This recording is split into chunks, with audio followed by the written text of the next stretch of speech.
Good morning, everyone. Thank you so much for joining us today. My name is Alex. Thank you so much for participating.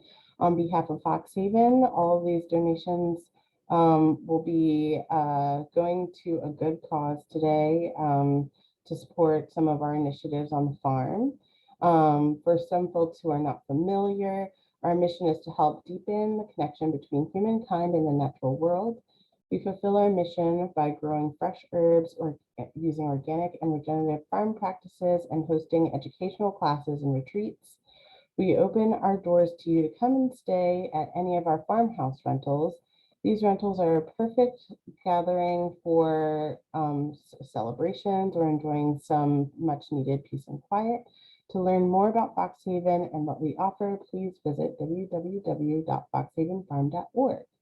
And we're very excited today. We have Ebony of District Herbs here. And she is a part of an initiative that we've been working on Chesapeake Herb Shed, connecting farmers, growers, and sellers and herbalists in the Chesapeake region. So we're excited to have her join us today. And I'll let you go ahead and take it away, Ebony. Hey, thank you very much. Welcome and good morning, everyone. I hope you're all doing very well on this Saturday morning. My name is Ebony Payne. I'm the founder of District Herbs, and I'm in the tea business. I make teas, blend teas, and when I started District Herbs, I actually had a mentor, and she was a expert tea blender. Her name was Claudia Joy Wingo. She was actually my herbal instructor. And when I started District Herbs, I really wanted to bring really high quality teas, loose leaf teas to DC. That's where I was born and raised. And I learned a lot studying, watching, and observing, examining how Claudia would blend her teas together. And over time, that has rubbed off on me. She instilled always making very good tasting teas. A lot of times we can choose herbs that are maybe bitter or just strong tasting, and she was always very adamant about making sure that your tea tastes good. So I hope in this lesson that we learn about herbs that are both very effective for your health, but also taste great and can be blended to create like a concert of herbalism. As I mentioned earlier, when we scheduled this, we called it the tea blending for winter class, and Mother Nature has sped up a bit, and so we're now in that spring transition period. I like to call it full spring. So what I mean by that is you still want to be focusing on building your immunity, maintaining your immunity, taking preventative measures, and then also helping your body transition out of this winter, cold, kind of dark season to spring that's warmer, more bright. So we're going to be talking about all kinds of herbs that will help your body transition. Let's see here. Okay. This is me at Fox Haven. And before I give away, if you're on my social media, you may be able to tell me what this herb is. But if you know your botanicals, it's Avena sativa. And if you know Spanish, it's a clue. But this is at Fox Haven. And I don't want to give it away, but Alex, you can tell me if anyone in the chat is able to name the common name of this herb. I do love this photo, and I'll give you a bit of a background on how this photo came to be. So in the summer of 2021, I started a journey of localizing all of my ingredients. I'm wanting to support as many local farmers as I possibly can. And I contacted Fox Haven about the herbs that they had. And at the time, Avena sativa was in season. We actually do use Avena sativa in our adaptogen blend. It is a nervine, which means that it's very calming and soothing to the nervous system. It's a summer herb, but I really recommend this herb for all year round. It's very nourishing. It's a wonderful herb to be using. It fits very nicely into any tea blend, especially if you're taking like a blend of flowers, leaves, and aerial parts. So Alex, did we get anyone who said Yes, the we've got a few. So we have Anthony, Christina, and Kabila all saying milky oats. awesome? Yes, milky oat tops. And at this phase, you can actually squeeze the milkiness out of the oat tops. This is oatmeal just before it goes to oatmeal. It's basically like the beginning stages of oatmeal. It's one of my favorite herbs. It's definitely like a tonic, meaning it's like food. And it is food. Oats are food. And when you think about oatmeal, they're very nourishing. They go into the system. They feed your body with nutrients, minerals. And even it's very like soothing to the gut. So in a tea form, the milky oats have the same benefits, very soothing, calming to the spirit.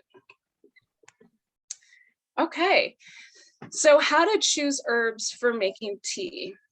A lot of the time, it's going to be determined on what you have on hand, what you have access to. And so that can be in your kitchen, whether you have a spice rack, whether you are one of those people that goes to the herb shop and stocks up on a whole bunch of herbs. Maybe you have a drawer full of herbs that you've grown your collection, but you haven't actually like begun using them. Now's the time to kind of take everything out of your cabinets and take stock of what you have, because you can come up with blends all day, but if you don't actually have the herbs in hand, then you're not going to be able to use them. So make sure that you are paying attention to what's growing on the ground, especially now that spring is coming. You're going to start to see the first weeds coming up. I'm already starting to see like tulips sprout. So really take notice of what's growing in your backyard, what weeds you're noticing. You'd be surprised how many medicinal herbs are just simple weeds that we pass by all the time. And it doesn't necessarily mean that you want to pick those weeds, because you want herbs that are clean, that have been grown in a clean environment. You don't want anything that has like dog mess on them or anything like that. So just be mindful of where you get your herbs, what chemicals were used on your herbs. You can buy in bulk. You can also buy individually. And so next thing I want to talk about is this idea of whole body immunity. So thinking about your immune system, it's not it doesn't exist on its own. Every single cell in the body has some sort of immune function. Your body is always trying to maintain homeostasis. It is always trying to protect itself, fight off any foreign invaders. It's often doing this without you even knowing. And so when you're making blends for this time of year, it is okay, and it's encouraged to think about all of the systems of your body. So that includes your respiratory system, your lymphatic system, your lymph nodes. They are in the folds of your skin. And so when you get swollen lymph nodes, you can feel that kind of congestion building up in the body. That's your body trying to tell you that it's attacking something, and so you want to pay attention to the little signals in your body that your body is sending you. Your body talks to you all the time, and so it's really important to listen to those symptoms. Symptoms are that's your body trying to call your attention, usually to a deeper issue. So we'll talk about when you're making a tea blend, you do want to address symptoms, and you also want to address the root cause always. And so part of addressing the root cause is listening to your body. What is your body telling you? diet and exercise are equally important. As I mentioned with the lymph nodes, your lymph nodes don't pump on their own. They actually need you to pump them for them. That's why they exist in the folds of your skin. They're waiting for you to exercise. They're waiting for you to actually move your joints and pump that fluid through the system. There are many herbs that can help with that function. And so we'll be getting into that in a short bit. Okay, so herbal actions. When you are thinking about your herbs, it is helpful to think of them in terms of their actions. A lot of people want to know, like, how do the herbs work? You know, how are they magical? And part of it is that they have chemical constituents, as well as like their own personalities. They have affinities for certain organs. They have their own intelligence and wisdom. Our bodies literally evolved with these herbs. They've been around far longer than we have as a species. And so our bodies are intelligent, and when we consume herbs— I can't hear people. Say that again? How'd that actually start working? It was just slow. Yeah, this computer is really slow. All right, I think someone, is it Anne? I think you might want to mute your, there you go. Okay, Thank sorry you. about that. So herbal actions. So our bodies have evolved with these herbs, and when we consume them, our bodies recognize them, and they are able to go into the body and have certain actions depending on their constituents. So when we talk about immunity, you have your antimicrobials, and those can be antibacterials and antivirals. There are some nuances to those. So, you know, oftentimes they're high in essential oils. They'll be like your culinary spices, your sage, rosemary, thyme, things that are high in essential oils, and can really kind of help fight back foreign invaders. Alteratives are, that's an old-fashioned term for like a blood cleanser. And so what that means is it's helping the body to remove metabolic waste from the system, usually the circulatory system. It often impacts the liver and helps the liver. Your liver is the organ of detoxification. And so by targeting the liver and just helping the liver to do its job better, that helps to clean out your system so that it makes way for new, healthier patterns. Anti-inflammatories are herbs that help soothe irritation, and low-grade chronic inflammation is one of the most common root causes of disease. Almost in every formula, an anti-inflammatory is indicated. It's always good to bring the inflammation down into your body. Inflammation can be caused by many different things. It can be caused by stress. It can be caused by bad food, you know, fast food, you know, sodas, sugar, alcohol, environmental toxins. Our bodies are put under a lot of stress frequently. So by reducing inflammation, sometimes just by reducing inflammation, that's enough to give the body a chance to repair itself. It kind of gives the body a break, you know, so make sure that you are using things like turmeric, your warming spices that help to bring the body back into balance. Adaptogens. Adaptogens are herbs that literally help the body adapt to stress. So I think of it as like, they're like nervines, but they actually have an effect on the brain. So they help the brain be able to withstand stressors, and that can be external, that can also be internal stressors. So they're safe in high amounts, they're tonic, meaning that you can take lots, like the milky oat tops. It's like a food. It's like a food for the system.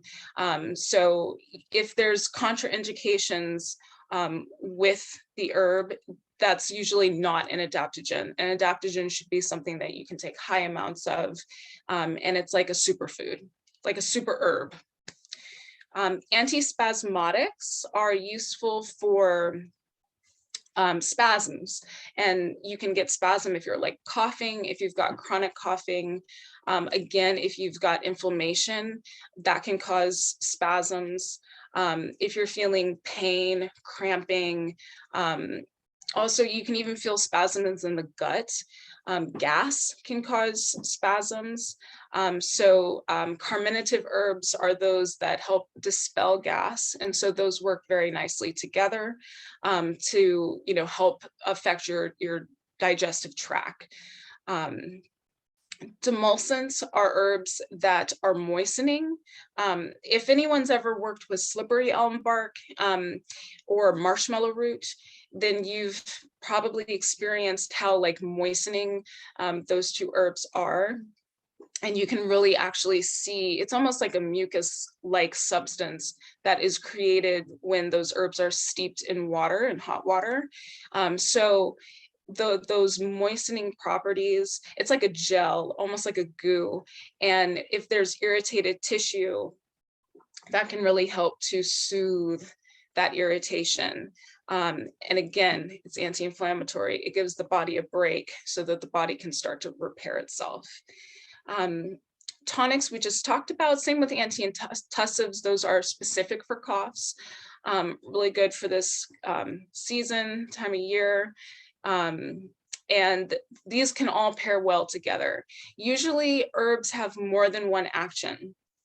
In fact, 9 times out of 10, they have more than one action. And so sometimes it can be easy if you've learned an herb a certain way, it can be easy to like pigeonhole that herb. But herbs can be used like the way that they're used in tea, and the energetics that they present when they're used topically can be slightly nuanced and different. And so it's good to just keep in mind that the herbs have many different functions and that you can use herbs in many different combinations and be accessing a different function, a different action out of that same herb. Okay, so we're going to talk about weeds because I think it's really important to acknowledge the most humble of the herbs in around us. Dandelion root is a classic herb to be using. Actually, dandelion can be, the leaves can also be consumed as like a salad. Very high in vitamin C, vitamin K, calcium. And so this is a really good herb. You can also roast this. We use roasted dandelion root in our detox tea. I like to do a gentle cleanse during the transition periods. So the transition of winter to spring, spring to summer, summer to fall, fall to winter. Those are all nice times to be detoxing your body. It's like resetting, just like the earth is going through its own reset of the seasons. Your body you can actually follow that rhythm and be doing similar functions. So dandelion root is a really great, it's a gentle cleansing herb targeting the liver. And it makes a very nice, gentle cleanse. So if you haven't already used dandelion root, this is like a very basic, one of the best herbs and most humble of our herbs that you can be using. Violets, we will start to see come up within about a month or two. And you can use the aerial parts and the flowers. They help reduce inflammation. They do relieve coughs and bronchial ailments, and they're easy to identify. So they have heart-shaped leaves, and then you'll see this like bright violet color, and you can just harvest those. They're perennial. It's good to just let them be. So if you see those in your garden, like there's no need to take them out, you can actually be using that. I've seen the flowers be used to make vinegars, which is a nice time. Again, it's like that's going to be coming up soon. And so I like to try to use herbs and plants that are in season, that are growing around you. It just helps you to connect to the earth and stay grounded, which is something that we could all use during this time. Ground ivy is another weed. Now this one is, it's harder to identify because it looks so similar to many other weeds. But if you recognize it, I think it's worth it to actually try and use this in your materia medica. It works very well for sinus congestion, and it's a nice tea herb. It's pretty neutral in taste, not very bitter. Helps to remove mucus, sore throat. It looks similar to violet, but it's very different. The leaves look similar in the sense that they're heart-shaped, but it has scalloping, and it also grows on the ground much different. It's more like a ground cover. So you'll actually see that if ground ivy takes hold, then you'll notice that there will be like a big patch of it, whereas violets are mostly like they'll form in the cracks, and it will be like a bunch of violets all throughout. Ground ivy it's like an ivy, so that's why it's called that. It's more like sprawling, but very low to the ground. We do have a question about violets. Okay. Does it reduce general inflammation anywhere or respiratory inflammations only? For violets, I would say respiratory, but anytime you are reducing inflammation in one area, it's going to have a cascading effect. And so I would think of violets as more so like upper respiratory. Let's think about the energetics, right? So you're using the aerial parts of the plant. And so I do get into this a little bit later, but since the question came up, the aerial parts of the plant are like the leaves, the flowers, it's everything that's above ground. And so the energetics of that, if you think of it like as the body, whereas like with roots, think of those as like more grounding, like your deeper chakras, grounding you. Whereas with aerial parts can be more uplifting. And so I think of it as like having sort of effect that like rises. So that's how I would think of violets. But when you reduce inflammation, it has impacts far beyond just the area. Like if there's tension in the lungs, and you're able to, that will cause tension elsewhere in your chest, in your muscles. So if you reduce that, then it gives the body a chance to just relax, kind of breathe, get more oxygen, and then that will actually have an overall systemic effect. Is that it for questions? Okay. More weeds. I do love weeds. So goldenrod. I love this weed. It comes out in August, but what I say to people is, practice identifying these herbs, because just because they're, they have their harvest season, in the fall or late summer, that becomes your materia medica into winter. So goldenrod, it's another herb that we're using the aerial parts. It's great for sore throats, mucus, respiratory ailments, and allergies. That is another thing that as we're transitioning into spring, when spring springs up, it brings all the pollen. The pollen really kills a lot of people, especially in this area. I hear all the time people say that they moved here, they never had allergies, and then when they come to this area, like the ragweed, and it's just like a big assault on their systems. So addressing allergies with anti-inflammatories are very useful for this time of year. And so goldenrod is an excellent herb for that. The other thing I wanted to say with goldenrod is it's plentiful. And that's really important as well. When you're choosing herbs, make sure that you're not choosing something that's endangered, because usually you don't need to endanger an herb for your health. There's like a plethora of herbs out there. And so I brought that up because I often hear like golden seal. And so I try and say, like, we need to shift the golden focus off of golden seal. It is endangered. People do like to use it it's a very strong herb, but it's also very expensive, golden seal. So, and that's because of the supply issues of it. So if you want to try something golden, go for goldenrod, and give that a try. If you're struggling with allergies, if you're someone who has chronic allergies, if that's something that comes up every year for you, this is a really good one to be doing. And you will see it growing, especially on the side of the road. Red clover. This one you'll be seeing very soon. So red clover is an excellent lymphatic herb. So very cleansing to the lymph system. Along with calendula, I didn't have a picture of calendula, but those two herbs, they blend very nicely together.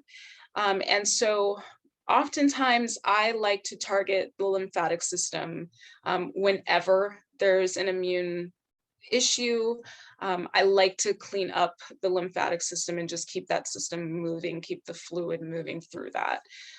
Whenever there's stagnation, it's a sign that the body is struggling. And also it's important, I can't stress enough, it's important to exercise. So if you're feeling like swollen lymph nodes, move your body. Even if you're not like feeling real well, just getting that like oxygen, that blood flow to the system can be really helpful. So the flowers, you can obviously pick these yourself. You can buy them. They're very dainty looking. They add a very nice touch to any tea because they're just visually pleasing, which is important when you're making teas. Burdock. A question about calendula. Do you use the flowers and the leaves? For calendula, just the flowers. Yeah, I haven't seen anyone use calendula leaf, but that doesn't mean that, that doesn't mean that it's not happening. But the flowers they're yellow. They're like petals, yellow petals, and it takes a whole lot of them to make a like just an ounce. So they are really nice. They're a great herb to grow in the garden. I would highly encourage that. Thank you. Okay, and I actually want to say something else about calendula. It's great for the skin. So because it's targeting the lymphatic system, but like I mentioned, they have other actions, and so it's very soothing. So if you have like skin irritations, in addition to your immune issues, calendula is a nice one to do because it can have like a dual impact on the skin. Same with burdock. Burdock targets the liver, helps the liver to detoxify. I would say burdock is like a little bit more stronger of a detoxifier than dandelion root, but they're often paired together. They work very well together because they're both roots. I'm showing you the leaves here, but that's just so you can identify it, so that when you're out in the world and you walk by burdock, which you will, you'll be able to know what you're looking at. But it is the root that you're using.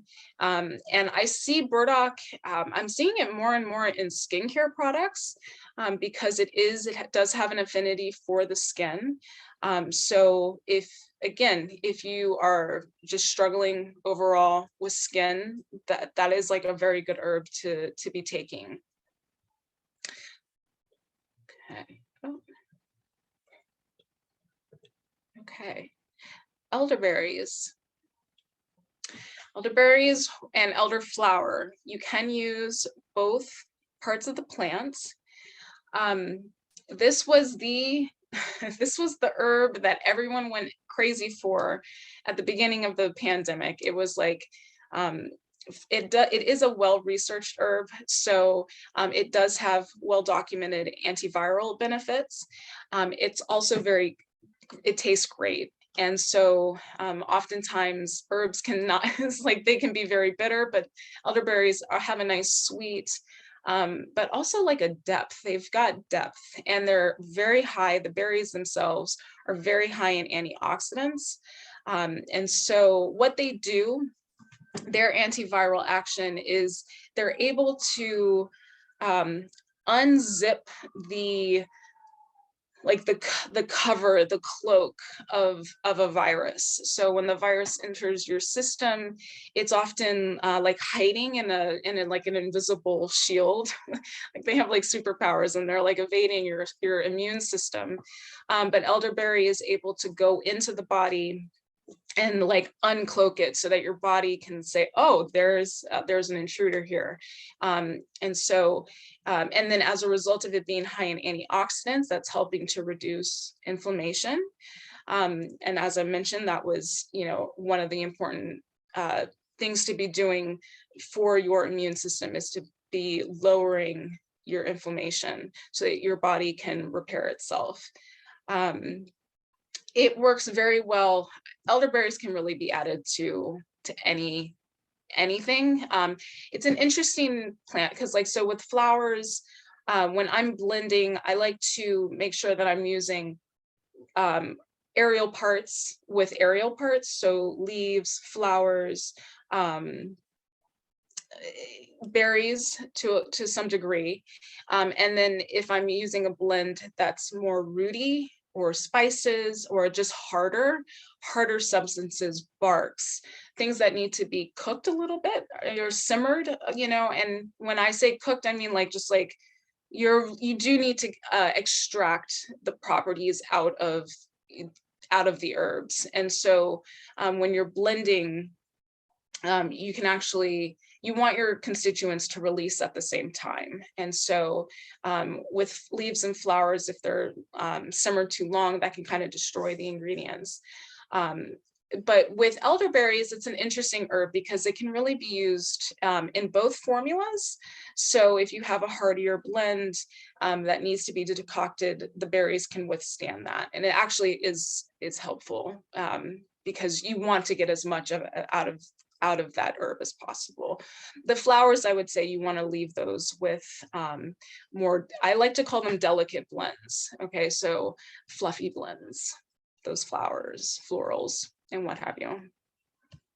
It's a great herb for children, really a great herb for anyone because we all appreciate sweet tasting things. It helps to sweeten and balance the formula. Excellent for colds and flus,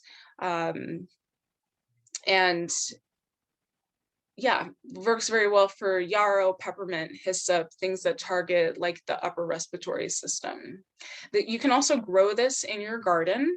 Most of the herbs, almost all of the herbs in this presentation, you are able to grow in your garden. I highly encourage it.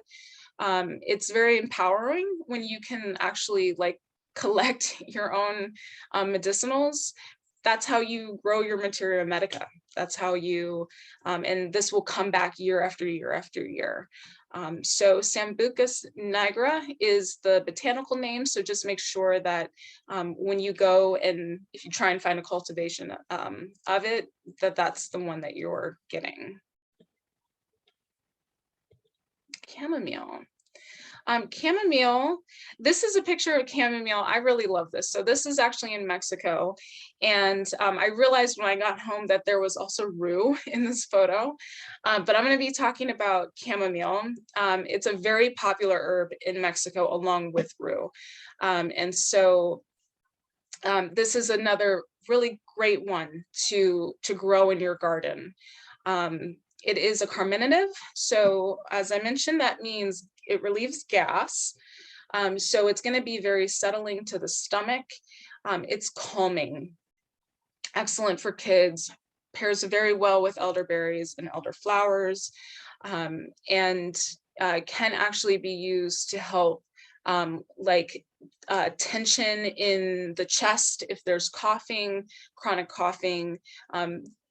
Diaphoretics help to open up the pores, and that releases heat out of the body. So that can be useful for inflammation. It can also be useful for fevers, like reducing fevers, helping to break a fever. Again, that's why it's such an effective herb for kids, because it targets lots of different ways, and it does it in a very nice way. It helps you sleep, helps your body get rest.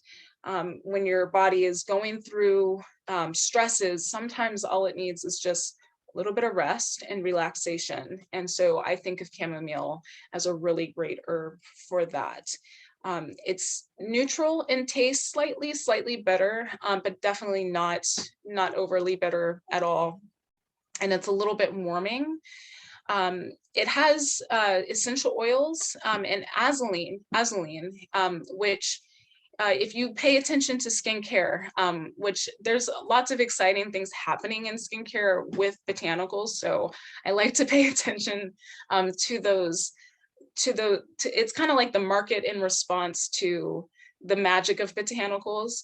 But azulene, it's a blue oil, and it's very soothing to the skin. And so if you can imagine that it's very soothing when you take it internally as well.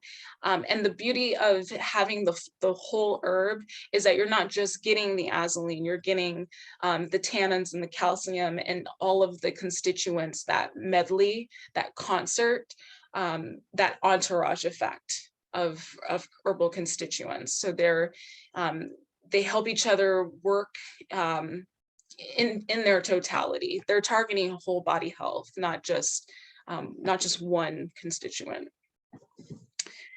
So very useful for nervousness, irritability, restlessness, hypertension, sleep disorders. I would even use this if someone was having bad dreams. It would be a nice one to do for calming the mind. It could be paired with passion flower. If there was tension, or we're living through hard times, number one, and then with winter you get the winter blues, and so it's important to remember mental health as you're making blends. It's always nice to add an herb that's just mentally nourishing. So that can be in the form of a nervine or an adaptogen or a tonic.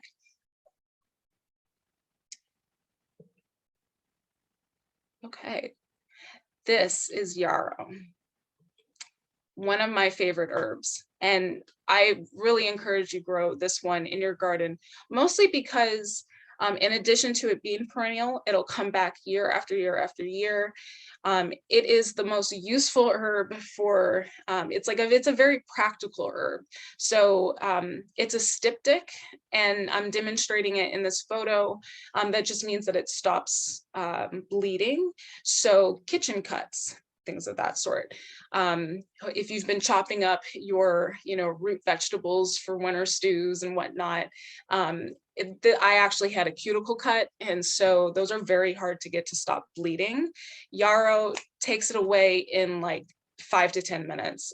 You make a spit poultice out of the leaves, and you can actually apply that to a cut, and you'd be surprised at this, if you've even a big gash can really benefit from a spit poultice of yarrow.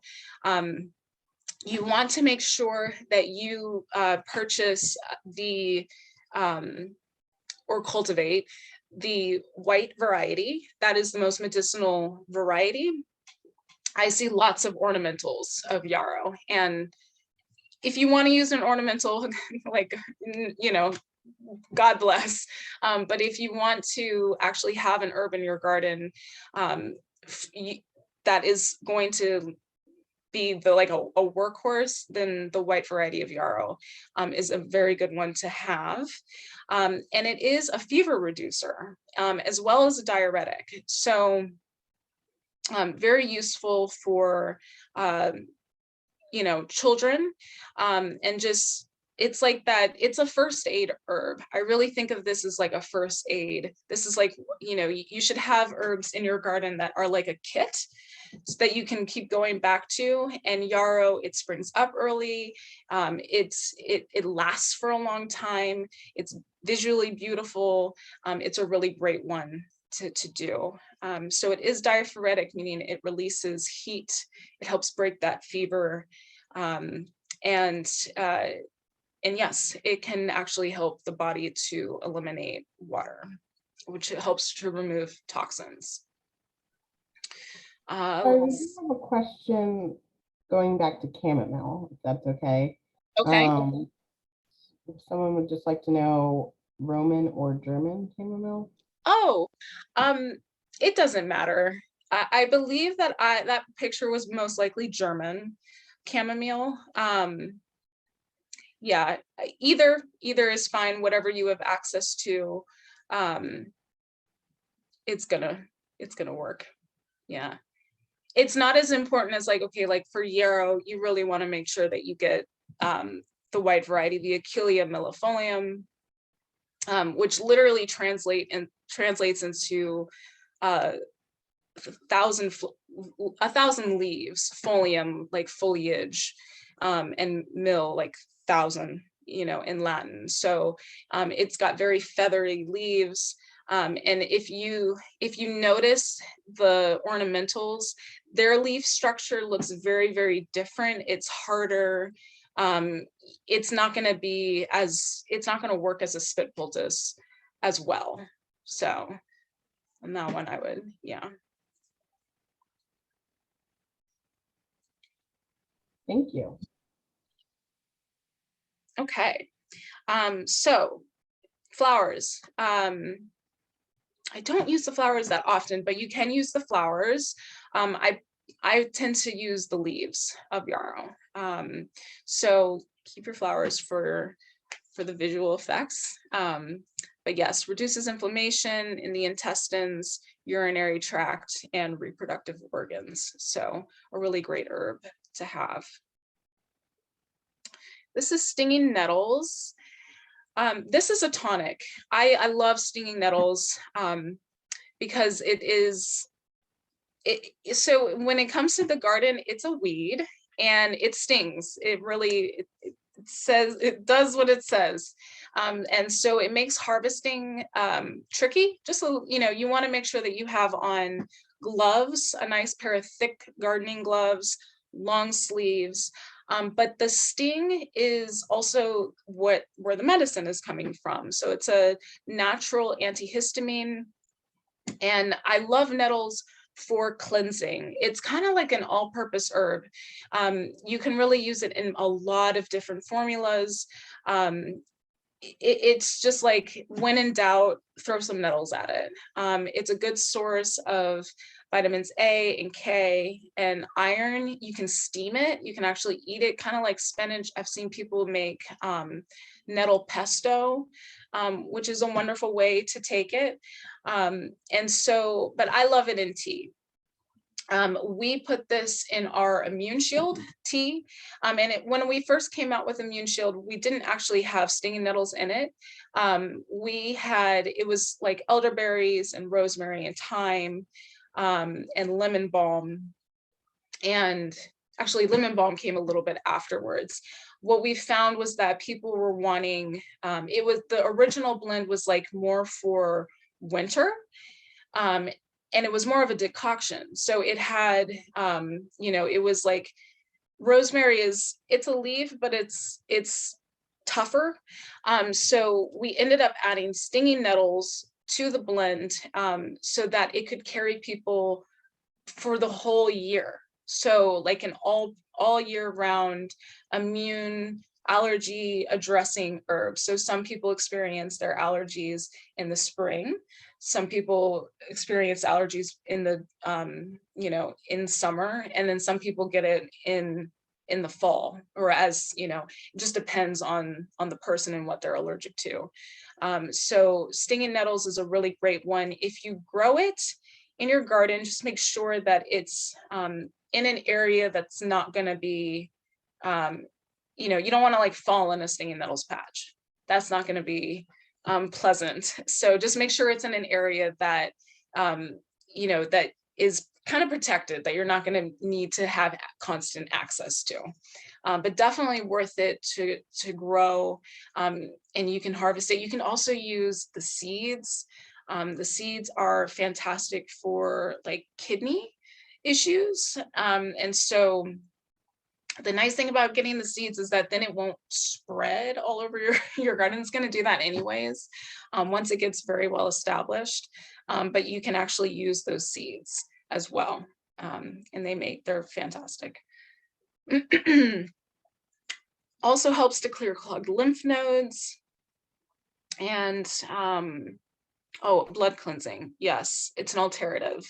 So, and something else I want to mention about alteratives is, so if we think of the blood, and there can be like inflammatory precursors, inflammatory substances within the blood that make it more like acidic. And so with alternatives, it helps to like reset that. It helps to like remove those inflammatory markers out of the blood by excretion. So it's a nice thing to do to kind of reset the system.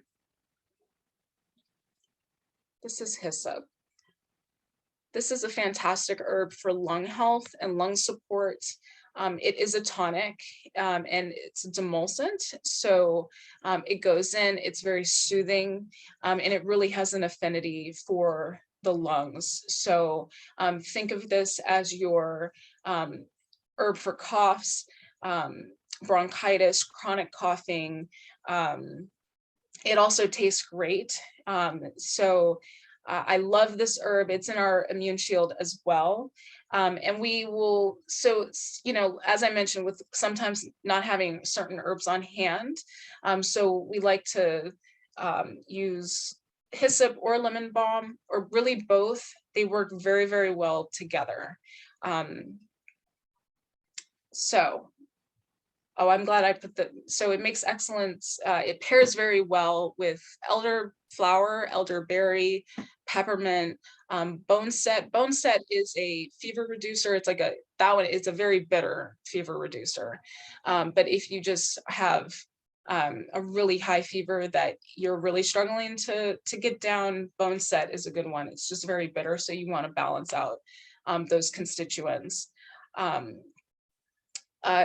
So hyssop will grow in, you can plant it now and it will be ready to harvest in the summer. But I actually grew some hyssop and I still have my supply. Like I harvested it, I got the leaves.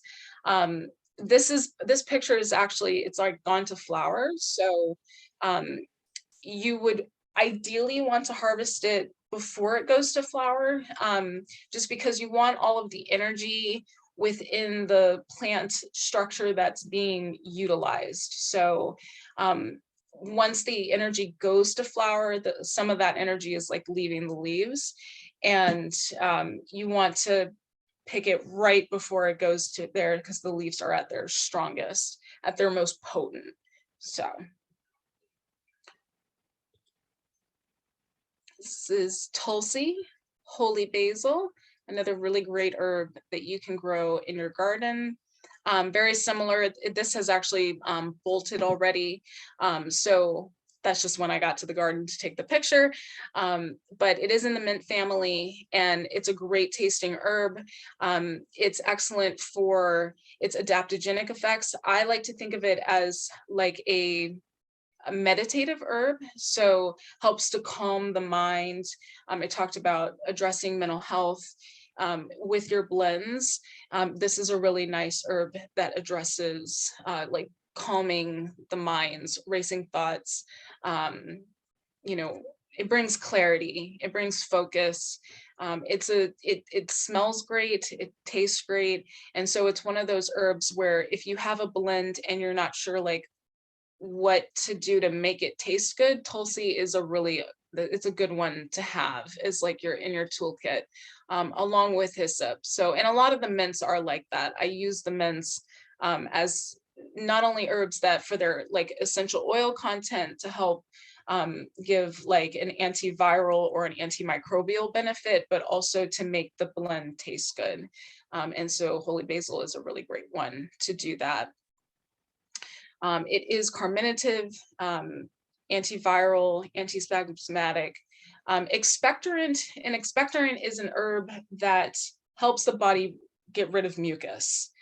So if there is like a croupy cough, so pay attention to this, like the symptoms of your cough. So if you have a dry cough, you would want to bring in a moistening herb. So you'd want something that's more demulcent, something that's going to bring, something that's going to help like create a barrier, a soothing barrier.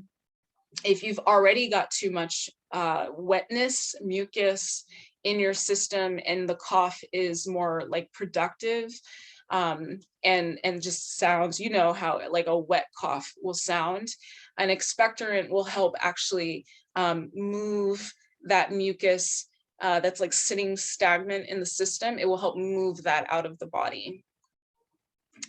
It is immune modulators. That is the class of herbs that are intelligent. So immune modulators go into the body and they're able to kind of read your body to see, okay, this person needs, their immune system is working at a deficit. So we need to get the body and boost it up a little bit. Or if you're someone with like an autoimmune disorder where the immune system is attacking and it's in an attack mode and it's overworking, then the immune modulator can go into the system and say, okay, this person needs, we need to bring it down a bit. And so it actually has like that, you know, the only explanation is that I can give is that our bodies evolved with these substances. And so, you know, it's like we are plants. And so the plants, when we come in contact with them, they're able to read us and do magic. So I think of immune modulators as like little immune magic machines that can read. So it is neuroprotective. So, you know, with those myelin sheaths that can unwind over time and expose nerve endings, can create irritation, again, with the inflammation. So holy basil can help actually protect those nerve endings. This is another culinary spice, thyme. So I like to use thyme for its antimicrobial benefits. It is another one that is high in essential oils. Another one that's just really great to have in your garden, both for teas and for just cooking. So, you know, you can eat your medicine, and thyme, rosemary, sage, those culinary spices are excellent for the immune system. This was a tea class, so I didn't put like garlic in here or onions, but the garlic, onions, all of those culinary spices are super beneficial to your health. And you should be cooking with them as much as possible. And it's even better when they're fresh, you know, or if you at least will dry them yourself, then that ensures that they are as fresh as they possibly can. Because I doubt that like the thyme and the rosemary that comes in plastic, like it's just so unnecessary, and it will taste so much better. So it is an expectorant. So again, very useful for productive coughs, and helping to move mucus through and out of the system. Spasmolytic is another word for antispasmodic. So coughing, if you've been coughing and there's soreness in the chest and the muscles, thyme is a really good one to do that. It's also antifungal, antibacterial, and antimicrobial. So it has a nice overall antimicrobial profile. So it can be targeting many different types of invaders. We have a question. What herbs for dry cough versus wet cough? So for dry cough, I talk about mullein a little bit early or later on. Mullein is more of it's like a long tonic, but it's a demulcent as well. And so that would be good for dry cough.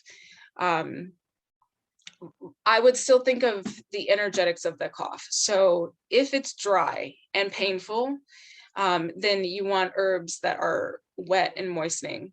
So marshmallow root is a very useful one that can be used. You can get that powdered, you can get it cut and sifted. And marshmallow, there are mallows that will grow here. Even hibiscus, that's in the mallow family. And so that's another one that's, it's cooling. So if there's a lot of heat, if there's blood, like blood in the mucus or coughing up blood, hibiscus is a nice one to just cool everything down. It's high in antioxidants, vitamin C, so it helps the immune system in a number of ways. And so you can use that as well. I don't necessarily think of a hibiscus as like a coughing herb, but in a blend, in a formula, it would be a nice addition to use. And then I mentioned slippery elm. That one is, if I had to choose between slippery elm and marshmallow root, I would choose marshmallow root because slippery elm has, I don't know if it's endangered, but it is more sensitive. There was Dutch elm's disease that killed a lot of the elm trees. And so you do want to keep in mind like the environmental impact of the herbs that you're using. So marshmallow root is plentiful and cost effective. I hope that answered that question. I think so, and we'll probably get more in depth with it later on. Yeah. There's also wild cherry bark, which is an antitussive. So that's going to help stop coughing. It does have contraindications for pregnancy. But it would work well in a formula. Like if they're not pregnant, then they can be doing wild cherry bark as well. And that would work for a rootier, heartier blend that you're decocting. Coltsfoot is a leaf, and I almost put it in this presentation, but then I took it out because I just took it out. So, but it is I took it out because it's harder to identify, and I've only seen it really growing in areas that are like national parks, and I don't want to necessarily be, telling people to you don't want to harvest in the national park. But you can buy coltsfoot, in bulk, dried at plenty of herb shops. But that would be a good one to do if there is like a productive cough. Let's see. Move on. All right, lemon balm. Melissa officinalis. This is another weed, but it's a really great one. This weed kind of makes me laugh because we pass by this weed all the time, and it just looks like, a humble little weed. It can be difficult to identify because it looks so much similar to like catnip, but it is in the mint family. You can use the leaves. This would be a nice, like if you had your little nettles patch, you could have a lemon balm patch. It is a really great one to grow and to know. So it is antiviral, and it tastes really, really, really great. It pairs very well with elderberries because it helps. They're both antivirals, and so they have that synergist effect where they help each other more. Lemon balm is also indicated for herpes. So if you know someone who has, or if you're dealing with that, and if you're someone whose outbreaks happen around like stress, if stress can really trigger an outbreak, lemon balm is calming. And so not only is it affecting the virus itself, but it's also helping to relax your system, which is going to have an important effect on your overall health. So it is calming, uplifting, and helps to remove gas. That's always helpful. Gas can be very painful. So, you know, always have some kind of carminative in your blends, because sometimes if you just can settle the stomach and get rid of the air in the stomach, you'd be surprised by how effective that alone can be in making you feel better. Sometimes that can be like the most, like if there's nausea, anything like that, having a carminative to settle the stomach can be a really effective way to get the body back on track. Let's see. The mint family. So your mint family, so okay, I want to talk a little bit about botanical identification. I love, when I go on my hikes, I'm always looking on the ground. It takes me like 2 times as long to do a hike because I'm taking pictures and I want to see the plants and, you know, find the medicinal herbs, you know, along the way. But with mints, they're a really great family of herbs. Lemon balm is a part of them. And the way that you can tell when an herb is in the mint family is it will have a square stem. So that's one of the ways that you can identify lemon balm and other members of the mint family. So you would just take your fingers and like pinch the stem. And if you feel 4 sides, you know, 1 and 2, then you're actually, like that is a mint, and you know, you can actually use that in your teas. It just helps, you can harvest it basically. This is lemongrass. I also took this photo in Mexico because this doesn't grow around here, but I wanted to mention it because it's a fabulous spice. It can be used all on its own, by itself, or as part of a blend. It tastes great. It helps to add flavor to both teas, soup, stocks. It's a gas reliever. It reduces fever. It helps the body to eliminate water, and it's an antibacterial. So I like this herb for simples. We'll get to that in just a bit. But a simple is it's a tea that only has 1 herb.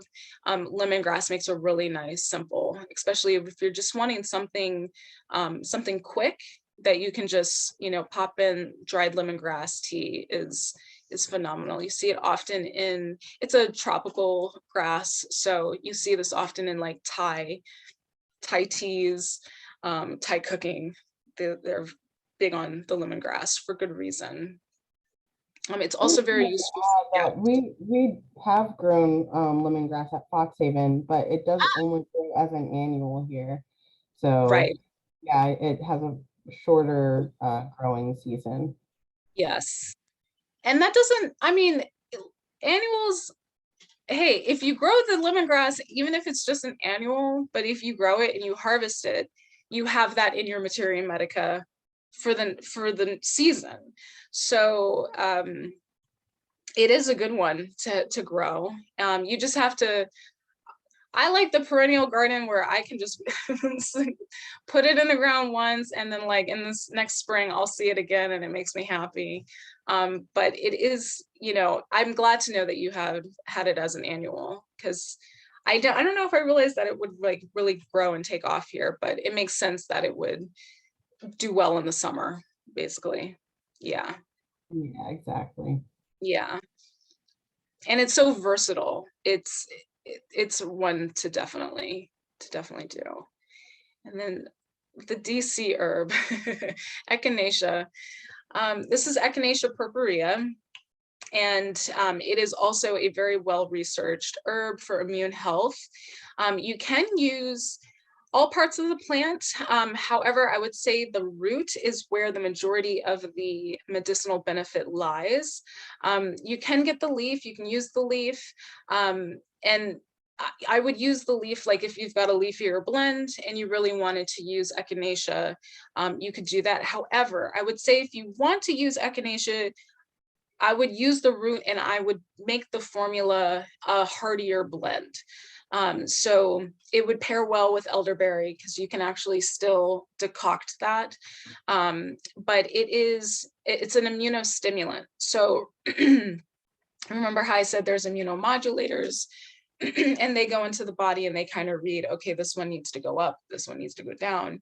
With immunostimulants, their action is upregulating the immune system to stimulate the immune system. So it increases white blood cell count, which are your fighter cells.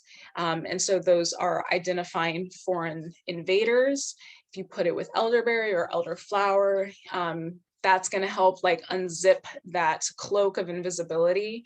And then the echinacea can go in and like actually attack, attack those foreign invaders, not yourself, not your own immune system, but the bad guys that creep in. I like this for acute upper respiratory infections. So there's herbs that help with chronic immune function. They can go deeper. Echinacea really shines when there is like an active issue that your body is actually trying to fight. It would pair well with a fever reducer because there's probably, if your body is actively trying to fight something off, there may be a fever that accompanies that. I would think of your fever reducers as like symptomatic relief. So we'll talk a bit about addressing root causes and addressing symptoms.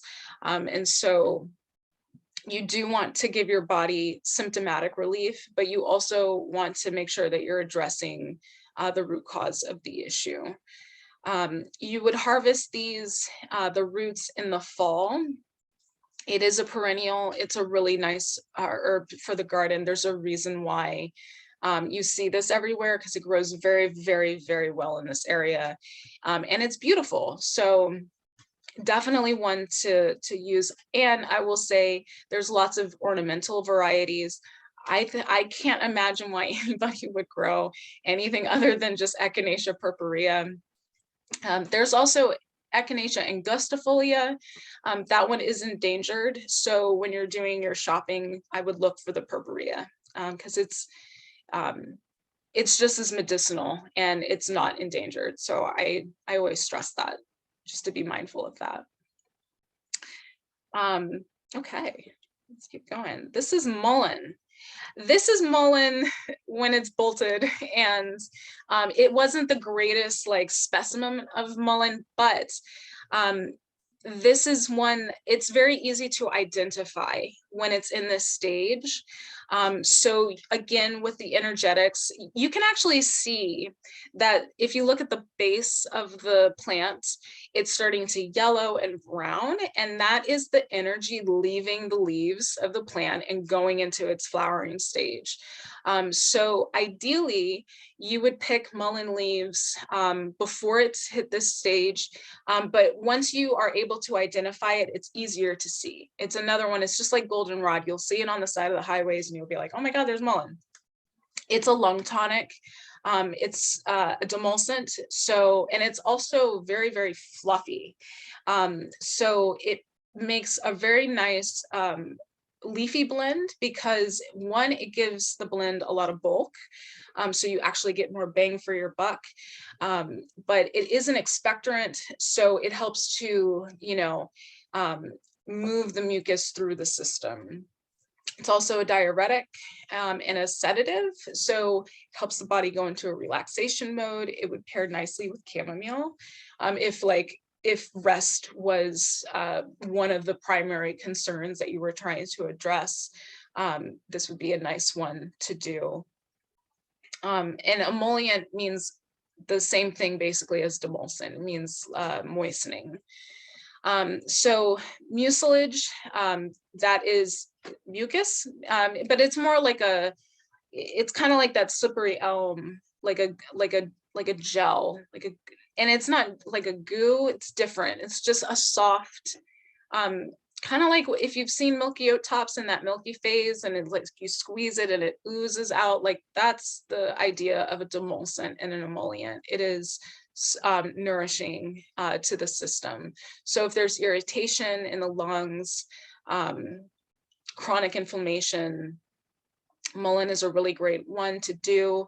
It does grow very well here. It's a weed. It's not the most attractive plant, but it's very effective. And so I would kind of grow this with, like, if you've got comfrey, growing in your garden, they kind of look alike, but comfrey has much darker, richer, like greener, dark green leaves, whereas mullein is a bit more light in color. But I would kind of like put them together. So do we have any questions in the chat?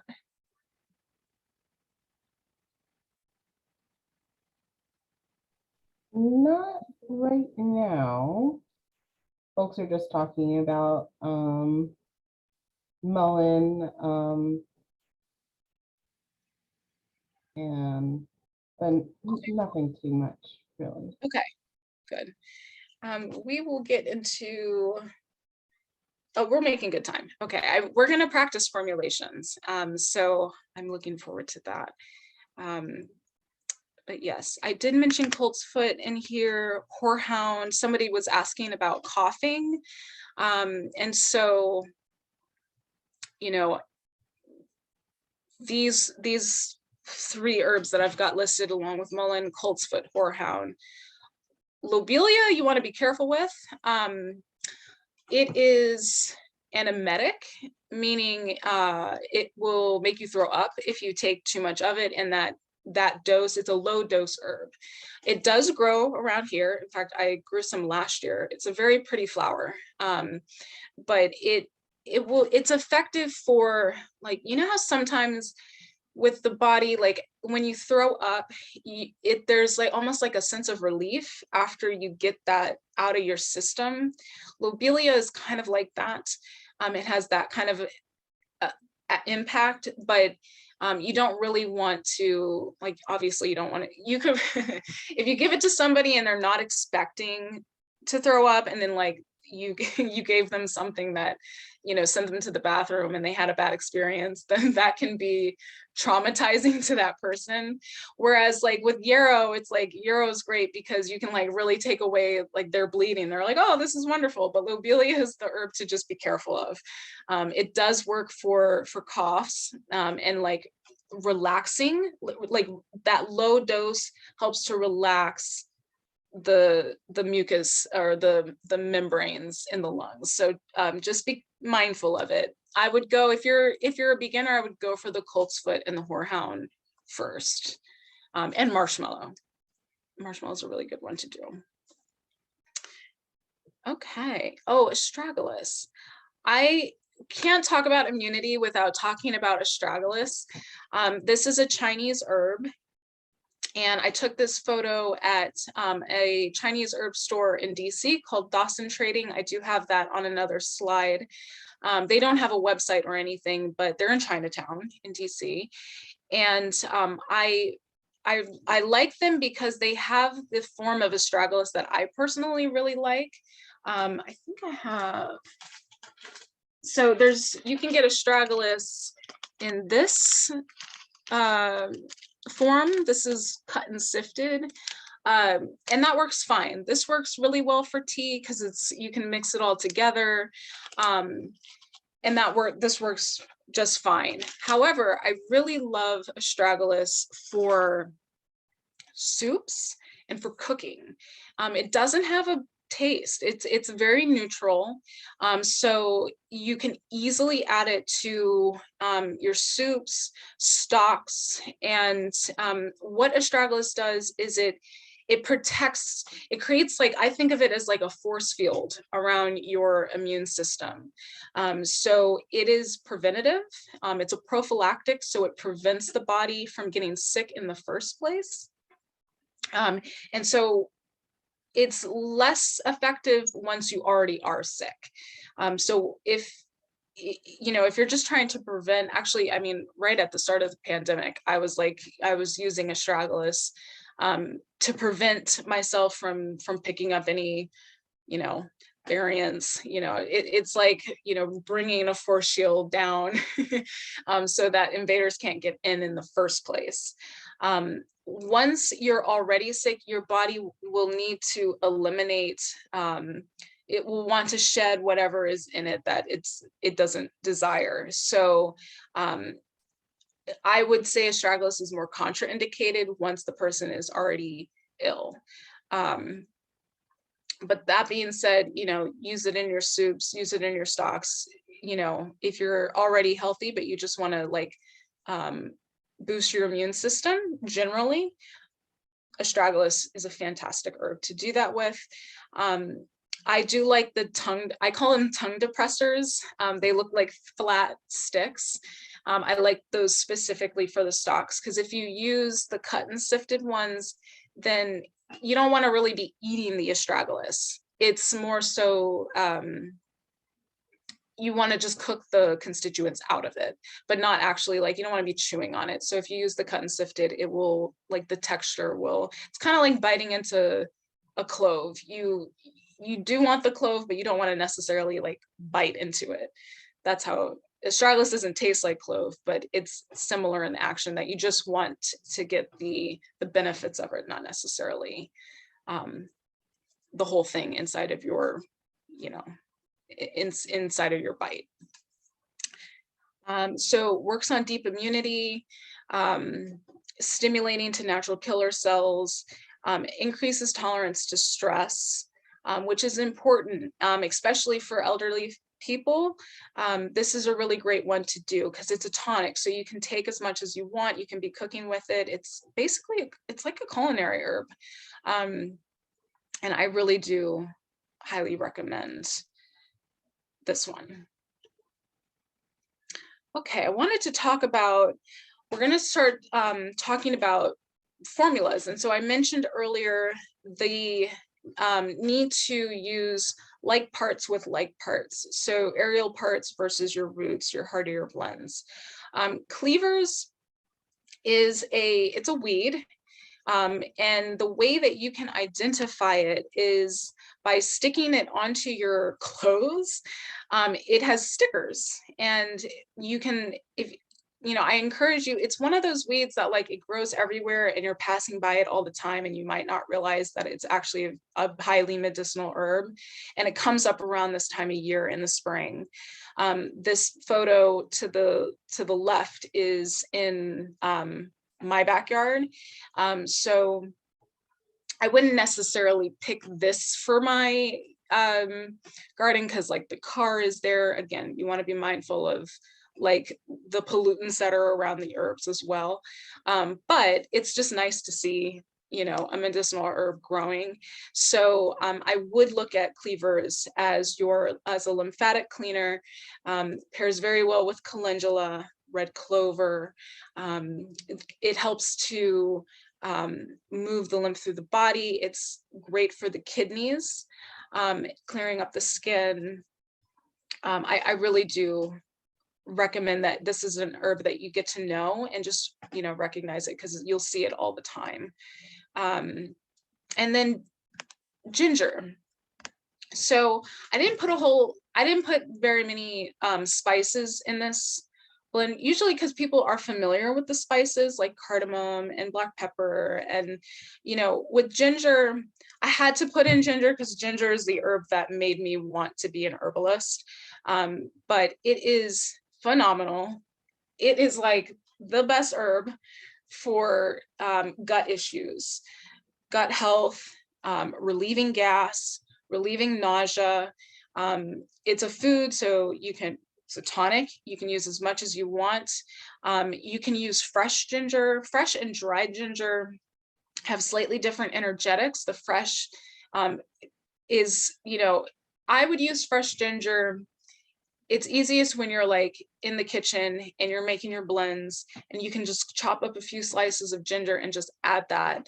And it will create a nice warming, give it some spice, and it helps carry blends. So if you've got a formula that you want to use and you need help moving it throughout the body, ginger is a very nice one to be doing with that. So it makes a nice, like if you are into chais, you can add ginger and combine it with other spices, cardamom, nutmeg, cinnamon.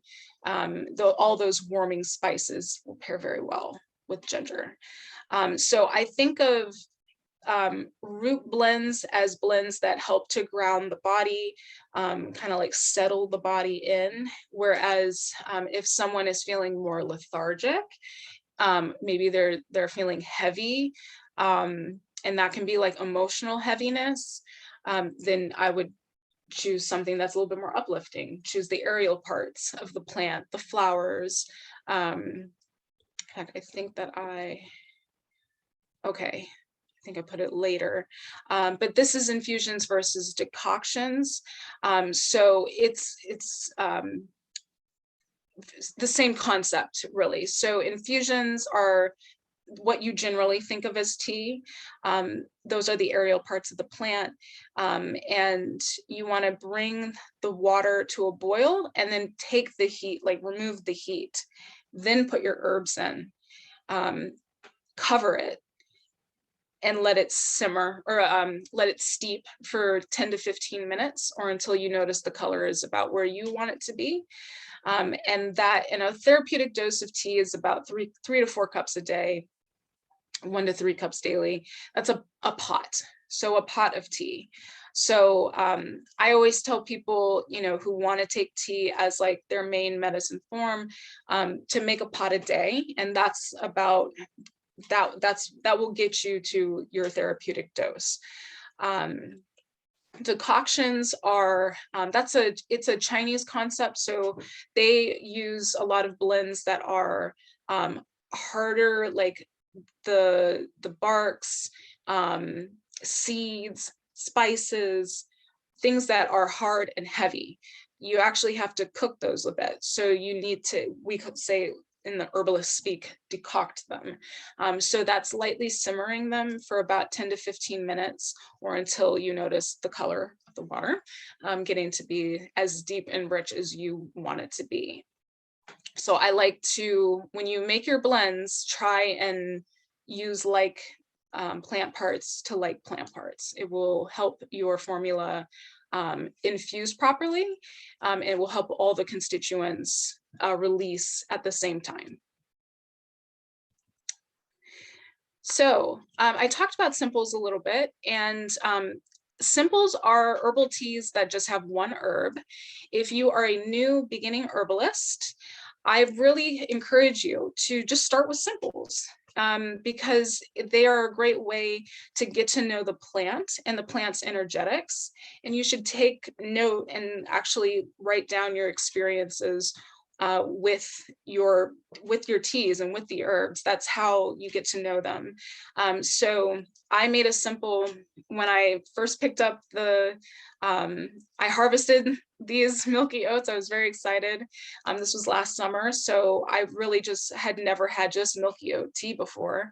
And actually the tea that you're looking at is fresh milky oat tea, and I froze the milky oat tops. So I still have those. You can freeze your herbs depending on their stage. So I still have those in my freezer. I could actually still make fresh milky oat top tea. The oats that are in the bag have already been dried. So fresh milky oat top tea will have a slightly different experience than dried. But at least when you're starting off with formulating, we all have to start somewhere. So you want to get to know the herb for itself, so that you'll know how it behaves with other herbs, how it tastes on its own, how it makes you feel. I studied herbs, and I remember learning that milky oat tops were nervines and that they were tonics. All those definitions, they don't really mean much until you experience it for yourself. So, once I had milky oat top tea, like on its own, I mean, I could feel the nutrients going into my body. I could feel like just like that sigh of relief of like, oh yeah, this really is very nourishing to the nervous system. And man, I really was feeling a little anxious and now I'm not. That's what you want with your simples. That's the value of just using simples. You really get to know each individual herb for their own personality. It's kind of like dating an herb. You know, you get to experience each one's characteristics and then learn how to blend them all together. Blends. So I like to tell people when they're first starting out with blends, your blends can be as simple or as complex as you want them to be. But if you're just wanting like some general guidelines, I say between 5 and 7 herbs are a really good place to start in your formulations. So you want to choose your herbs to address both the root cause. So that's really listening either to the person that you're making the blend for. Make sure that you're listening and like finding clues, ask questions. You know, if they're coughing, don't just stop at cough. Ask, okay, is it a dry cough, wet cough? Do you feel pain? Do you, and even if you're just doing this for yourself, do you feel hot? Do you feel cold? If you're in pain, is it a sharp pain? Is it a dull pain? All of those are clues. Those are all like your body is giving you clues. And so what herbs do is they help to balance those symptoms out. My background's in massage therapy, so oftentimes with symptoms, those are just like we listen to them and we hear them, but we're really searching for the root cause of the issue. So make sure that you kind of carry that philosophy with you while you're making blends. I also like to tell people to pay attention to the mood and the emotional connection to their formula. So this one is our Heal Thy Heart tea. And I call it setting intentions because, so Claudia, my herbal teacher, she formulated this. It actually wasn't even a tea to begin with. It was a mandala. It was made for someone's memorial service. If anyone is familiar with Common Good City Farm, there is a memorial garden. It's the Trisha McCauley Memorial Garden. Proceeds of this tea actually benefit that now. And, this was designed for mandalas. So it's very visually appealing. It's not just a heart blend. It's not just for cardiovascular, it's not just for cardiovascular health. It's also for emotional support. And the way that she addressed that was through florals. So, when someone passes, you put flowers on, you give them flowers, you give the family flowers. And so it's the energetics of the tea. It's all the colors. So hawthorn leaf and the berries are red, rose petals are red, lavender is purple, the calendula and the orange peel bring in yellow and orange. The linden helps to kind of balance and helps with like heart, an overactive heart. So it helps to calm the heart down. And so when you see this blend, it's visually very beautiful. You get that feeling you get that emotional connection. And I do want you all to practice that because it will make your teas so much more, effective because you're not just looking at it from a physiological perspective, you're also looking at it from an emotional standpoint as well. And I think that's really important when you're making your blends. You can also use like, if there's an herb in your culture that you really want to highlight, that can be, you can build a whole formula just around an herb that you want to like acknowledge and respect. So I always encourage people to be very creative when you're coming up with your formulas. Okay, so we have about 20 minutes, which is pretty good. So I want to give you guys, I think 5 minutes. If we feel like we need more time, we can definitely take more time. But you're going to practice making a formula. I do have on the next slide a list of the herbs that we talked about, plus some of the spices in case you wanted to make a more chai, chai-based tea. But so what I want you to do is, I've got this breakdown. So you're going to choose like your primary herb. It can talk about, or it can address the primary symptom, or it can be, as I like to say, like the star of the show. So, if you love hibiscus, hibiscus can be the primary herb and the star of your show, and then you can build, it's an aerial part. So, I like to choose, when you choose your primary herb, that's going to like set the, that's going to set the foundation. It's like your foundation herb. And so then you're going to choose your support. And so the supporting herb is going to help the primary herb do its job better. It should address the root cause. It should also, you want to have an assistant in there to help address symptoms, because with symptoms, like I said, you still want to address symptoms because sometimes the body needs to feel relieved immediately in order for it to be able to focus on going deeper. So, you still want to have symptomatic relief within your blend. The balancing herb can do a few things. It can either add something to the flavor, it can assist the primary herb, it can assist the supporting herb. Maybe it addresses an entirely different symptom that you're experiencing. So if you had like, let's say you had like pain and you wanted to put in hops, something to address the inflammation, you would use just a little bit, but just enough to help kind of balance your formula out. It can also add, like, let's say you have a really sweet formula and you want to add a little bit more spice, kind of balance out the flavors a bit. So, get creative with your balancing herbs. Your synergist helps to harmonize the blend, and that can be done in a number of ways. Again, it can be done through flavor. Maybe you have a formula that is, the herbs are just too green. the blend looks too green and you need new color, and you need something that like brings it all together or just brings it to life.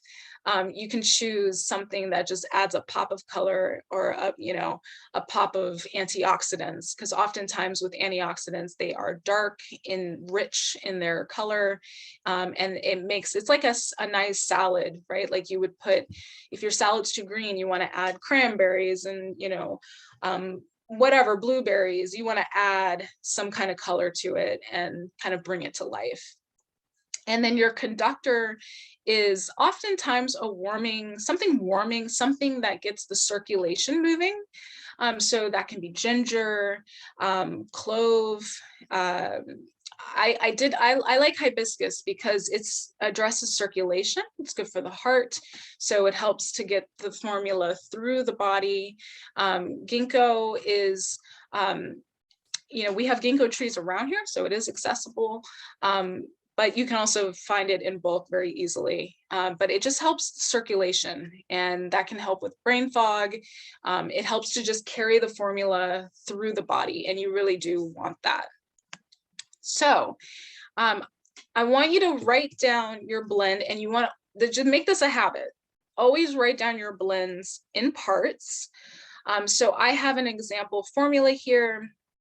It's 2 parts elderberries, 1 part lemon balm, 1 part red clover, a 1/2 part ginkgo, a 1/2 part peppermint, and a 1/4 part mullein. I just came up with this on the fly, but in hindsight, what I really like about this one is one, all of these plants can grow in this area. And that's been more important to me in my herbal practice, being able to use plants that are local. I chose 2 parts elderberries because, you know, with the mullein, so mullein it's that lung tonic. So, but it's also very, very fluffy. So I don't need a whole lot of mullein. I don't need a whole part of mullein. I just need a little mullein, even though it's, you know, it's targeting the lungs and it has a primary function for lung support. But I don't need so much of it. So just because you have an herb you want to use, there are various factors as to why you would choose to put more or less of an herb in your formula. Elderberries are super, super small. So when I combine everything together, you want all of your constituents and all the parts to be in balance with each other. So I'm using 2 parts elderberries. A note about the parts. So the parts can be as small as a tablespoon. It can even be a teaspoon.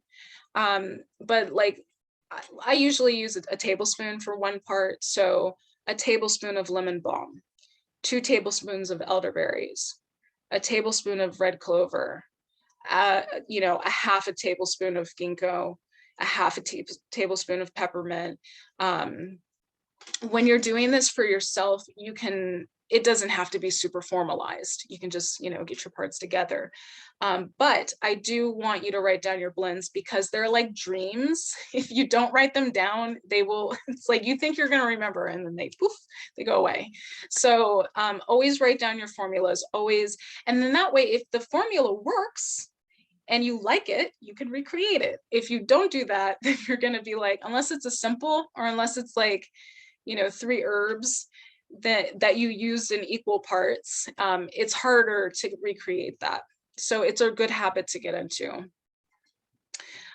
Okay, so let's take 5 minutes to write down, just get a piece of paper. And these are the herbs that we talked about, plus some of the spices in case somebody wanted to do like a more chai-based rootier blend. You can also use these spices in like smaller parts, like that 1/4 part, you know, 1/2 part, to add some warmth, some depth to a blend. And I'm gonna give you guys like 5 minutes, let's see. So, and then that will leave us with 10 minutes, and I'll have one brave soul read off their blend. So let me know if it's more helpful to leave up this slide so you can kind of get a sense of like your primary, your support, your assistant. You just want to aim for about 5 herbs. And then also come up with like a story in your mind. So maybe you want to take your own symptoms or that of a family member that you might want to create a blend for and actually, you know, Can practice. you go back to the slide with, can you go back to the slide with, yeah, thanks. Okay.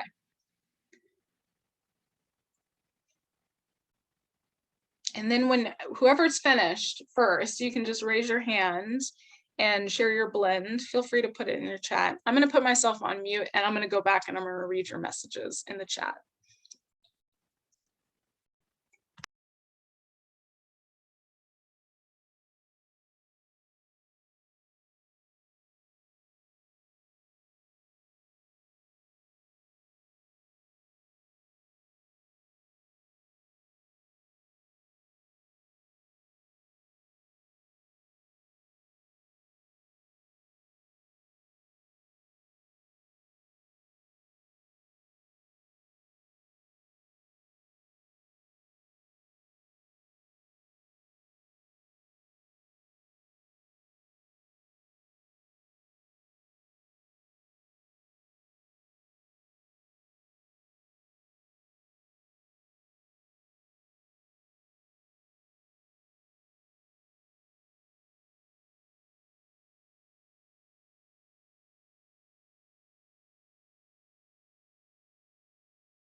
Unmute myself. Hopefully you all are finishing up your formulas. I wanted to address something in the chat. Someone said true tea is only from the, like, true tea is only from Camellia sinensis, and that's absolutely true. However, we've kind of co-opted the term, and now it's become more about, you know, herbs and herbal teas. The technical term is tisane, but I never really hear that often used. But I do like to say loose leaf tea. That helps people kind of recognize that that there's no Camellia sinensis in the tea itself. The other important thing to note is that Camellia sinensis has, and it's not a bad thing, but it does have some caffeine. It also has L-theanine, which balances the caffeine. So sometimes people will be like, I don't want to have any caffeine in my tea. And I'm like, it's okay. It's Camellia sinensis. It really actually has an amino acid that helps protect the brain and helps with mental clarity. So, you know, if you're trying to get rid of your caffeine sources, I would cut out, like, you know, coffee and chocolate and that sort of thing. I wouldn't really fear it in your like your oolong black teas. Depending on how Camellia sinensis is processed, that makes it oolong, black tea, green tea, matcha. That's all coming from the same plant. So yes, correct. It doesn't grow very well here. Is there anyone who wants to share their blend?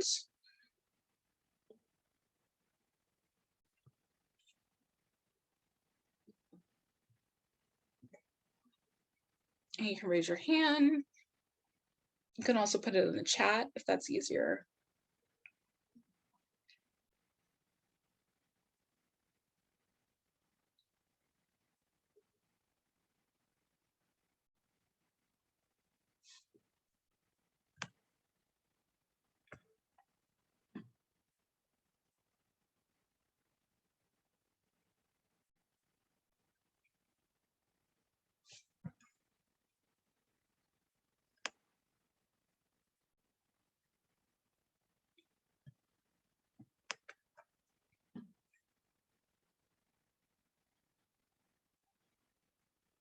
Christina, do you want to share?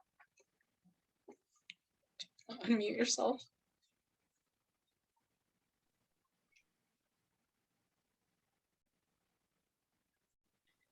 Hello. Yeah, I did a 2-part dandelion, 1 part chamomile, 1 part lemon balm, 1 part hyssop, and 1/2 part ginger. Nice. And Great.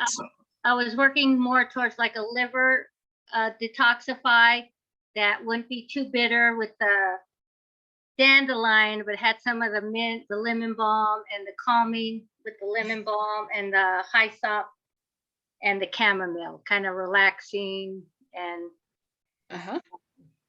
Excellent. And do you imagine that to be, would you infuse it or would you decoct it? How would you? I would infuse it. Okay. Yeah, that would be good. And that would also help make it so that you would still be getting the constituents from the dandelion, but it wouldn't be overpowering. So it wouldn't be too bitter. It's a nice way to do that. You're still getting some of those bitter compounds, but not a whole, like, decoction full. Right. Okay. Right. Yeah. Good. Thanks. And I also like the ginger because that's going to help balance the flavor of, like, the dandelion and also carry the formula through the body. Okay. Very good. Let's see, we've got like just a couple more slides. If someone wants to share their blend, please feel free. I do have, this is you're gonna get this. So this will be sent out. In fact, I might even add a couple of sources where to get your herbs from, because now that I've been working with Foxhaven on connecting with local farms, I have a lot more farms that I could recommend. So, but this is a really nice starting list of places where you can source herbs, depending on what state you live in. And so, yeah. Oh, I see Ellen's, violets, tulsi, echinacea, mint, and ginger. Great. I would encourage you to use your parts, and you can use equal parts everything. 1 part violet, 1 part tulsi, 1 part echinacea, 1 part mint, 1 part ginger. You can do that. When I'm at pop-ups and I'm just making blends on the fly for people, I frequently will just use equal parts of something, because it's easier to do that. But when you get a little more sophisticated with your herbal blending, you can really start to tailor it, to individualize it, to customize it to your needs. And Alex asked what you're addressing. Yeah, I'd like to hear that too. I have issues with inflammation. So I was looking back at the notes that I took on, and you said that violets was reduces inflammation. So that was my primary. And then the tulsi as a support, I thought could address that also. And it brings, clears out mental fog and gives you some clarity. I thought that would be a good supporting one. And then the assistant, of course, because you talk about how healing echinacea is, mint for the flavor, and ginger to carry it through the body. That was my intent. Yes, excellent. I didn't put a synergist. Would you recommend any for that to go with that blend? So there are no rules, like there's no hard fast rules with blending. You have 5 herbs, which was like, that was a good, that's a good aim. The other benefit to not having like super complex blends is that it keeps your blend affordable, which herbs do add up. And so sometimes simpler formulas are, one, they're more effective because you're getting more of the constituents out of each individual herb. If you try and do too many herbs, you're going to be using less and less of each herb. And so though you're just kind of like, it can dilute the formula a bit. So you can add a synergist if you want. What I would say is like, maybe try making the blend and then just seeing how it tastes. And then once you figure out, you'll kind of know like, okay, I think it needs a little bit more mint, or it needs less ginger, or it needs, maybe I didn't like the violets. Maybe I want to do chicory root or something like that. So it really just depends. And your formulas are like living, they're like living, literally. So you can change them as you see fit. Oh, thank you. Thank you. Great job. And Miriam, I made blends from drying my own herbs for Christmas. Excellent. No, they're still good. Yes, keep your herbs. I will say, for storage, keep them keep them away from light, from heat. Keep them in airtight containers. And you do want to aim to use them within like the year. That's a good bet. From 20, I would keep my herbs. I have herbs from years ago. I have herbs from probably 5 years ago, and I would still use them. They're not going to be as potent. The flavor might not be as strong, but they are still good. And as long as you don't notice any like contamination issues, I think it's perfectly fine to keep your herbs and to use them. Oh, we're gonna have someone pop off. Okay, very good. And we're at 12. Oh, before you guys go, you have 20% off districtherbs.com. Foxhaven20 is the code. Thank you so much for listening. If you would like to send me your formula for feedback, I'm more than happy to help out. And if you've just got questions, please feel free to connect with me. I love rooibos tea. What is in it? Rooibos. It's a South African herb. It's known as red tea because it actually has like a red coloring. And we have it in our roasted root detox tea. I had been considering switching it out for chicory root because I'm trying to localize everything, and you really can't get local rooibos. It's a South African herb. So, but it is very high in antioxidants. It has, I think people really like to use it as like, preventative for cancer. So it's a good tea to have on hand. And I wanted to read a little bit up. We've got an energizing decoction. Oh, I love it. Cinnamon, 3 cloves, very good. Okay, so half part cinnamon, 3 cloves, a quarter part ginger, half part nutmeg, half part orange zest. Yes. I was thinking of assorted mints and cinnamon. Because mints are going to be more like aerial parts and leaves, you're using more like spices. So I would keep your spice, just keep that. It's like a chai. I'm seeing a chai in this. You could add orange peel. That would be a nice addition. Oh, you've got it. You've got orange zest. Perfect. Yeah, you're a natural. Yeah. I meant the mint and cinnamon separate from the other one. I was thinking of that as a different idea. Oh, yes. Yeah. So you mean like have a mint tea and then your decoction is, yes, a separate blend. I like that idea. And then you can alternate which tea you're drinking at any given time. Yeah. I think I'd call it like cinnamon. Cinnamon mint. I love that. I love it. You Hi, can grandson. also I miss combine- you. That's my grandson. I'm in Oh, Florida hello, and he's in grandson. Maryland. Wonderful. Excellent. Yeah, I love that idea. And you can also, oh, here, let me put my contact information in the chat. It is on the slide, on the very first slide, which you're going to get. But that's how you can reach me. And yes, like I said, feel free to send your formulas.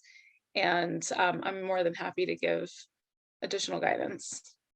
Okay. I think that's everything. Thank you all so much. There are sources, but again, you'll get those in the slides. So I hope you all have a very wonderful Saturday. Enjoy your weekends, drink your teas, and have a wonderful day. Thank you so much for having me. Thank you. Lovely program. Thank you. Thank you all. Take so much. care. You too. Take care. Enjoy. Bye-bye. Bye-bye.